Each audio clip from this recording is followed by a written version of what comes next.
Hello and welcome everyone to your Monday edition of the Daily 8 on the News 8 Live Desk. Phil Pinarski here once again with the top 8 stories that you need to know for your day. Happy Veterans Day, everyone. Hope you had a good weekend. Thank you all so much for joining us today. We have a full slate of news to get into, including our top story of the day. We are currently working to learn more about an officer-involved shooting that took place in Grand Rapids Friday night. According to the Grand Rapids Police Department, the shooting took place outside of Trinity Health near Maple Street and Jefferson Avenue at about 10:45 p.m. on Friday. Officers responded to the area after receiving a call of someone saying that there was a man in the middle of the road brandishing what appeared to be a gun. Body camera footage released by GRPD shows officers telling the man to drop what he had in his hands multiple times. It was then that one of the officers in the video said that the man had pointed what appeared to be a gun at them before the officers fired several shots at the man. He was taken to a nearby hospital but was pronounced dead shortly thereafter. Police Chief Eric Winstrom held a press conference on Saturday where he said that the man was holding what the man was holding at the time of the shooting was a gun-shaped object but didn't appear to be a functioning firearm. Michigan State Police have now begun an investigation into the shooting, and the officers involved have been put on administrative leave.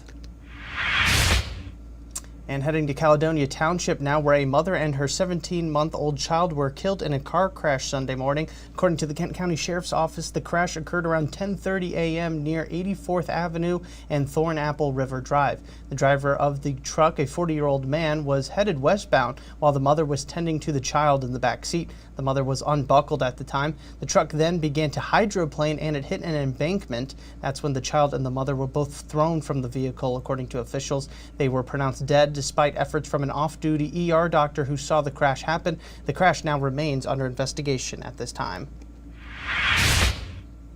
And Michigan State Police are asking for help to locate a missing man from the Delton area. 76-year-old Michael Hodge was last seen Friday. According to a social media post from MSP, they said that his family is concerned for his well-being. Little details have been released at this time, but troopers say that Hodge frequently wears the black fleece jacket that you see him wearing in this photo. If you have any information on his whereabouts, you're asked to contact the Barry County Central Dispatch at 269-948-4800.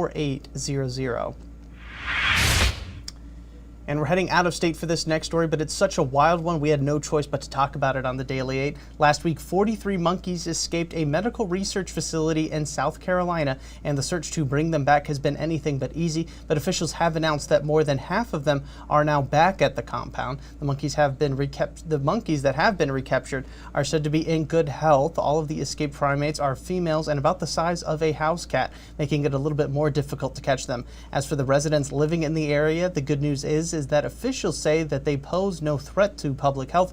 It is believed that the monkeys escaped after an employee at the compound did not fully lock one of the doors.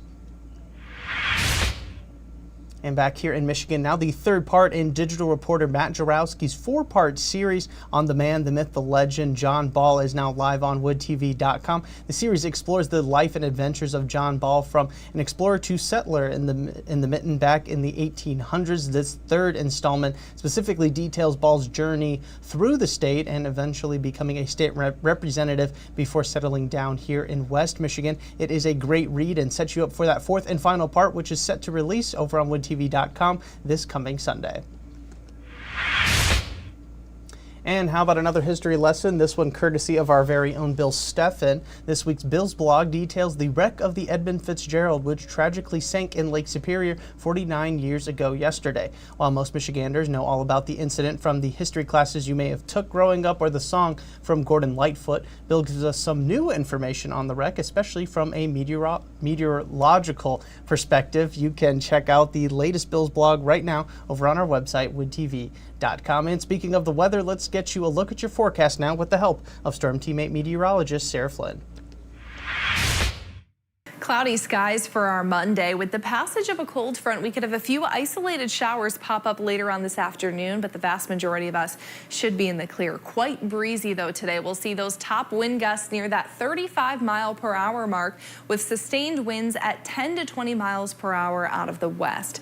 Now, temperatures today still fairly mild, a couple degrees above average. Our average high in Grand Rapids should be 49 today. We'll reach 54 around noon, and then we'll see those temperatures fall a bit with that cold front passing through. There's those few showers that we're tracking. Again, a lot of us will stay dry altogether. Overnight, definitely drying out as those winds shift to the north, and Tuesday should have a lot of sunshine in the mix, but it's also one of the coolest days of the week with a high near 49. Another rain chance picks up Wednesday in that Thursday time frame. Behind that system, temperatures will warm again. We'll see mid to upper 50s for highs into the weekend, with a couple more showers looking quite likely on Saturday and possible on Sunday and Monday. And thank you, Sarah. And we end today's show with some promotion for an incredible special that you can watch right here on Wood TV 8 tonight. It's our Veterans Voices special, and we will be sharing the stories of veterans from across West Michigan in this half-hour-long broadcast. The special report will celebrate the 100th anniversary of the Battle Creek VA Medical Center, show you a therapy garden that's helping vets in Kalamazoo, a former Marine pilot who now teaches at the West Michigan Aviation Academy, and so much more. Again, it all kicks off tonight on Wood TV 8 starting at 7 p.m. And that is going to do it for us today on the Daily 8. Don't worry, we'll be back again tomorrow with 8 more stories that you need to know for your Tuesday. I want to thank everybody so much for tuning into this latest edition of the News 8 Live Desk. I'm Phil Pinarski, and we hope you have a great rest of your day.